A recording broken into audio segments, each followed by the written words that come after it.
je suis le pasteur Renard Issico du ministère de Christ Incarné. Ce jour, nous allons partager la parole de Dieu sur le thème du mystère des réclamations spirituelles. Le mystère des réclamations spirituelles.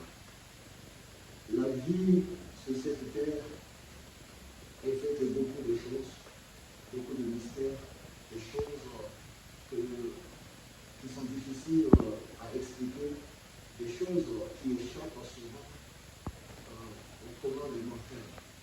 Et l'une de ces choses-là, ça s'appelle une réclamation spirituelle. Dans le livre de Luc, chapitre 22, au verset 31 à 32, nous lisons que le Seigneur Jésus dit à Pierre, à Simon, Simon, Simon, Satan vous a réclamé pour vous cribler comme le froment. Mais j'ai prié pour toi afin que ta foi ne défaille point. Et toi, quand tu seras revenu, affermis tes frères. Alors, dans ce passage, nous relevons beaucoup de choses très importantes, très capitales pour tout enfant de Dieu. Je veux commencer par la première chose, vous dire que les réclamations spirituelles sont un fait. Elles constituent un fait, vécu, un fait réel dans la vie des hommes et des femmes. Et les réclamations spirituelles ne tiennent compte de personne. Que vous soyez chrétien ou non chrétien, vous pourrez être victime ou objet des réclamations spirituelles. Mais quand on parle de réclamation spirituelle, bien entendu, on peut faire allusion aux revendications. Là où il y a réclamation, il y a revendication dans le droit. Là où il y a réclamation, on clame la propriété sur quelque chose ou sur quelqu'un. Eh bien, dans la vie, il y a des réclamations qui sont faites ici et là, que ce soit dans le physique comme dans le spirituel. Mais les réclamations spirituelles sont les plus dangereuses, les plus sérieuses à prendre en ligne de compte. Eh bien, nous allons voir au moins 5 choses à propos des réclamations spirituelles. Dire, affirmer au moins 4 à 5 choses. La première chose qu'il faut noter, c'est que il y a réclamation spirituelle là où il y a base légale. Là où il y a base légale. La base légale, c'est ce qui permet à un individu, à un être, de lancer des poursuites ou des réclamations contre une autre personne. Et donc, pour que les réclamations spirituelles marchent, il faudrait qu'il y ait un terrain légal. Il faut qu'il y ait une base légale. Le diable réclame des gens. Comme nous voyons ici, c'est Simon et les autres apôtres et disciples qui étaient réclamés par Satan. Et le Seigneur Jésus leur a fait savoir clairement. Il dit, Satan vous a réclamé afin de vous cribler comme le froment. Quand il y a réclamation spirituelle, très souvent, les gens victimes ou ciblés ne s'en aperçoivent pas. Parce que ces réclamations-là passent souvent inaperçues. Mais elles sont bien réelles et il y a des choses qui témoignent, qui montrent bien qu'il y a réclamation. C'est pourquoi, quand Satan était en train de réclamer Simon, Pierre, avec les autres, eux ne se rendaient pas compte. Ils ne s'apercevaient pas que Satan était en train de la réclamer. Et c'est le Seigneur qui l'a su. Et il les a défendus. Bien-aimés, là où il y a un terrain légal, l'ennemi se mettra à réclamer ce qui est à lui. Nous voyons un autre cas d'exemple dans la Bible avec Laban, dans Genèse 31. Laban, le beau-père de Jacob, qui avait martyrisé, malmené Jacob jusqu'à ce que Dieu va apparaître à Jacob pour dire à Jacob, maintenant il est temps que tu rentres au pays de ta naissance, à la maison de ton père. Et Jacob décide d'y aller, il prend donc ses femmes, ses enfants et tous ses biens et les serviteurs pour partir. Ils sont partis. Et Laban, à son retour, il s'aperçoit que Jacob était parti. La première des choses que Laban a fait, c'était d'aller dans son haut lieu, dans sa chambre secrète, là où il gardait ses thérapies, dans ses fétiches, il est allé vérifier si ils étaient toujours là. Et il s'est aperçu que non, les thérapies avaient disparu, ils avaient été emportés. Et à cause de cela, Laban s'est décidé de poursuivre Jacob. C'est comme pour dire que lorsque tu détiens par-delà toi ce qui est du diable, le diable ne s'arrêtera pas tant qu'il n'a pas réclamé ce qui est à lui. Et le Seigneur Jésus dit dans le livre de Jean, chapitre 14, verset 30, que je ne vous parlerai plus guère car le prince de ce monde vient et il n'a rien en moi. Il n'y a rien de lui chez moi. Là où Satan trouve quelque chose qui lui appartient, eh bien, il va faire des réclamations. Et donc, il faut qu'il y ait des bases légales pour que le diable puisse lancer des poursuites spirituelles contre un individu. Comme Laban l'a fait avec Jacob, à cause de Téraphim, que pourtant Rachel avait volé, avait emporté. Alors, le Seigneur dit clairement que le prince de ce monde vient. Il vient où? Il vient contre lui. Mais il n'a rien de lui chez Jésus. Et donc, il ne trouvera rien, par conséquent, il ne pourra rien. Rien. C'est très important de le savoir. Donc, les réclamations se déroulent sur la base des terrains légaux. Parce que c'est carrément le système judiciaire spirituel. Et Dieu qui est le juste juge, il tient compte de tous ces aspects. Si tu as quelque chose de Satan dont tu n'es pas débarrassé et que le diable vient la réclamer, eh bien, Dieu va laisser que cela puisse se faire, que la réclamation puisse se faire. Et donc, la meilleure des choses, c'est pourquoi il est demandé à tout chrétien de confesser et de se repentir de tout le mal, de toute la vie du passé qu'ils ont éliminé, et de se débarrasser de tout ce que le diable leur a fait vivre.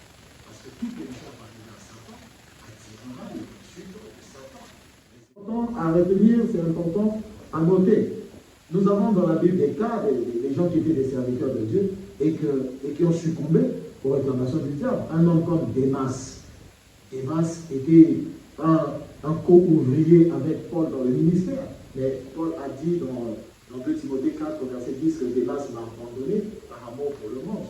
Mais d'où vient qu'un homme qui a travaillé avec un grand apôtre comme Paul, il a fait des missions et il a fini par être regagné par le monde.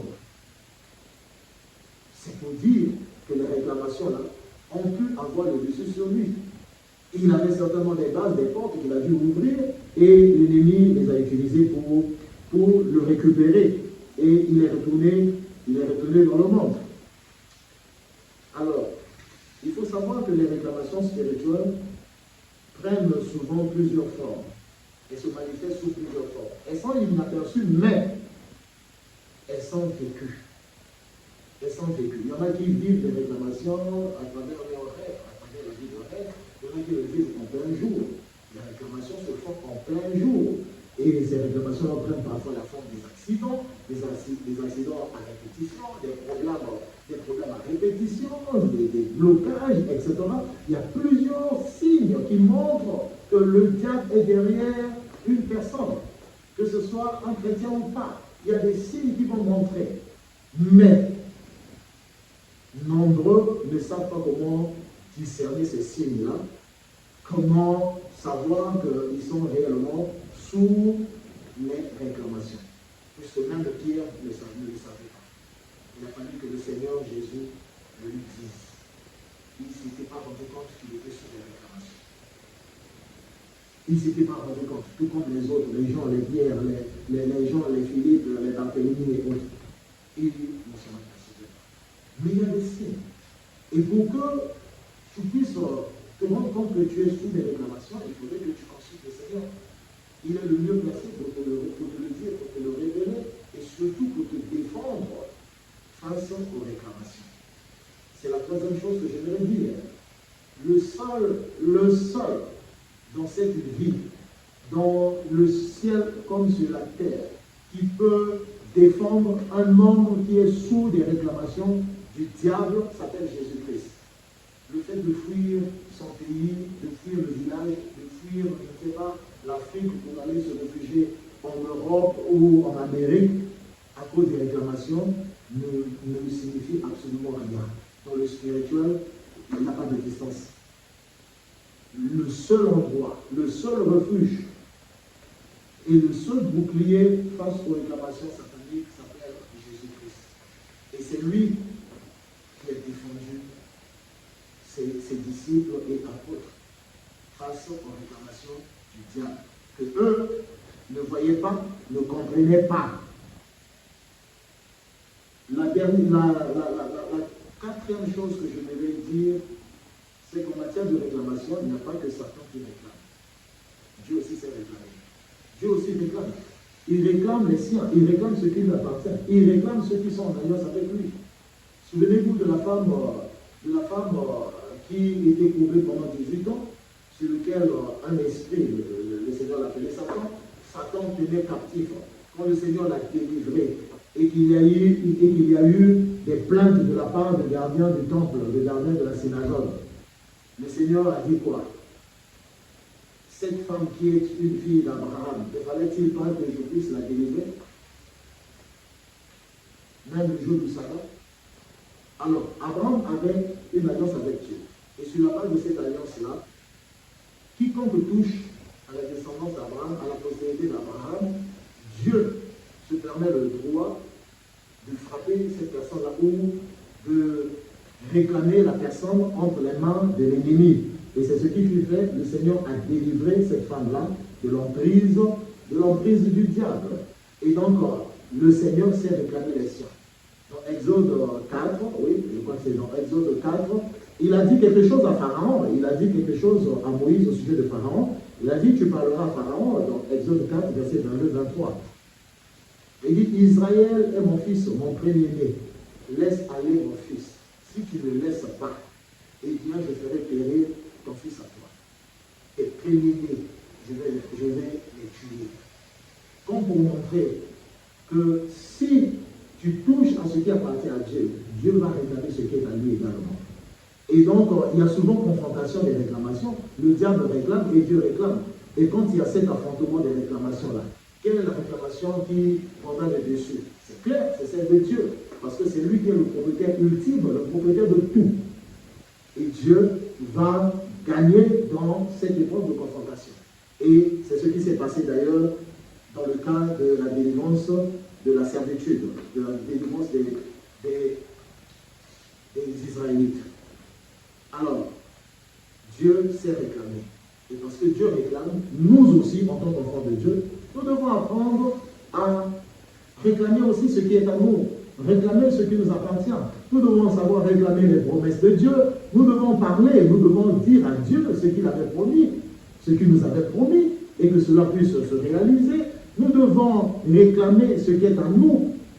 Ce que l'ennemi a emporté de nous, nous devons le réclamer parce que c'est ce que Dieu nous a donné, ça nous appartient de droit. Et par conséquent, nous devons nous lever par la prière et se mettre à réclamer, à reprendre le contrôle ou la possession de ce qui est à nous, ce que Dieu nous a donné.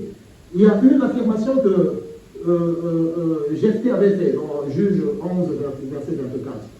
Il a parlé à ses ennemis, il a dit, ce que ton Dieu Kémosh te donne, ne le posséderais-tu pas?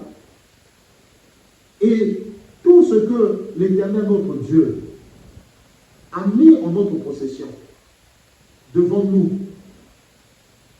ne le posséderons-nous pas? Eh bien, la réponse naturelle est quoi? Oui, ce que ton Dieu t'a donné t'appartient. Et l'Éternel Dieu est le propriétaire de toute la création. Et ce qu'il nous a donné nous appartient. Le diable n'est propriétaire de rien, c'est un usurpateur, c'est un voleur. Alors, sur ce terrain-là, nous devons faire des réclamations. Nous devons réclamer tout ce que l'ennemi veut emporter, tout ce que l'ennemi a volé, etc. Et nous devons en reprendre possession. Il y a plein de choses à dire à ce sujet. Et je vais terminer par le 5e point. En disant que les réclamations du diable ont beau être fortes, elles n'ont pas le pouvoir d'aller jusqu'au bout lorsqu'il s'agit d'un enfant de Dieu qui est concerné. Le Seigneur est notre défenseur. Il a prié pour neutraliser la réclamation de Satan contre ses disciples et apôtres. C'est lui qui était apparu à Laban la nuit pour le menacer en disant « N'essaye pas de pécher ou de parler en bien ou en mal à Jacob. Si tu le fais, je vais en finir avec toi. » Dieu, le Seigneur, est le seul qui puisse nous défendre. Son sacrifice à la croix a servi et sert de base pour nous face aux réclamations de Satan. Si Satan te réclame à cause d'un quelconque péché que tu aurais commis, eh bien, réponds-toi vite et implore le pardon du Seigneur et que le sang qu'il a versé à la croix te nettoie, te purifie et enlève toutes les bases légales que le diable pourra utiliser contre toi. La Bible appelle le Seigneur Jésus par notre avocat, notre défenseur. C'est lui qui nous défend. Face aux réclamations, il nous défend. Dans le système judiciaire spirituel, c'est le Seigneur qui est notre avocat. C'est lui qui nous défend. Et tous ceux qui lui appartiennent et qui sont sous des réclamations du monde des ténèbres, au nom de Jésus, que le sang de Jésus-Christ parle en ta faveur. Que le sang de Jésus parle en votre faveur. Dans le nom puissant de Jésus-Christ. La Bible dit dans Apocalypse 12, 11, ils l'ont vaincu à cause du sang de l'agneau de Dieu et de la parole de leur témoignage, car ils n'ont pas aimé leur vie jusqu'à craindre la mort. Le sang de Jésus est notre instrument de victoire. La victoire face aux réclamations de Satan. C'est le sang de Jésus. Parce que le Seigneur a prié. Il a prié pour Pierre et les autres parce qu'il était avec eux. Aujourd'hui, le Seigneur, physiquement, n'est plus avec nous, mais spirituellement, il est toujours là, à travers son esprit. Et donc, le Seigneur a consenti le sacrifice de la croix comme la base finale à partir de laquelle tout homme qui voudrait arrêter les réclamations du diable doit s'appuyer. Il doit s'appuyer sur l'œuvre de la croix, sur le sacrifice du sang de Jésus-Christ afin d'anéantir les réclamations de Satan. Voilà ce que nous avons voulu partager ensemble par la grâce de Dieu. Et la prochaine fois, nous aborderons un autre sujet. Que Dieu vous bénisse. Shalom à tous.